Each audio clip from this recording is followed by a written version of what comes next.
Alexandre, boa noite aos internautas que estão nos vendo nesse momento. A ideia já era de nós estarmos ocupando desde janeiro, desde o início do nosso mandato, a Câmara Municipal, o prédio da Câmara Municipal, né? Principalmente a parte do corpo administrativo.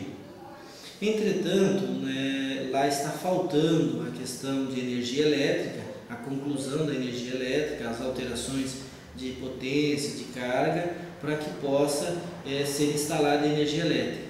Então, durante esse período, o prédio ficou desocupado e agora a gente, já passado esse período das chuvas, podendo já dar condições melhores ao local, haja vista a posição que está enquadrada, a posição que ele se encontra, a gente vai fazer aí em parceria com o município, em parceria com o prefeito Renato, com o Rogério, a gente já está viabilizando essa questão da energia elétrica para que a gente possa aí também fazer a limpeza do pátio ali, melhorar as condições, fazer uma limpeza e poder transferir o corpo administrativo do local aqui do centro da cidade para onde ela deve ser instalada.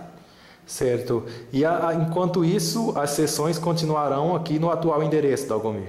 Veja bem, como o plenário de lá não foi concluído, ou seja, nem iniciado, a ideia de momento é transferir o pessoal administrativo e continuar as reuniões do plenário aqui da Câmara Municipal. Certo. E com relação à transferência do corpo administrativo, existe uma previsão de quando será realizado? Veja bem, isso a gente vai ter que agora aguardar a questão da energia elétrica. Nós temos aí, após a limpeza do local, temos que fazer uns retoques na pintura interna, fazer toda a pintura externa que não está pintada, adequar o estacionamento ali com brita, com coisa.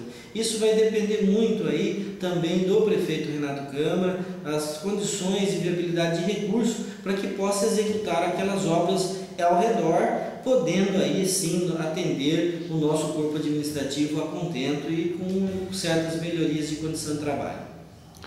Valeu então, Dalgomir. Muito obrigado. Obrigado a você, Alexandre, obrigado ao IFM Online por essa transmissão.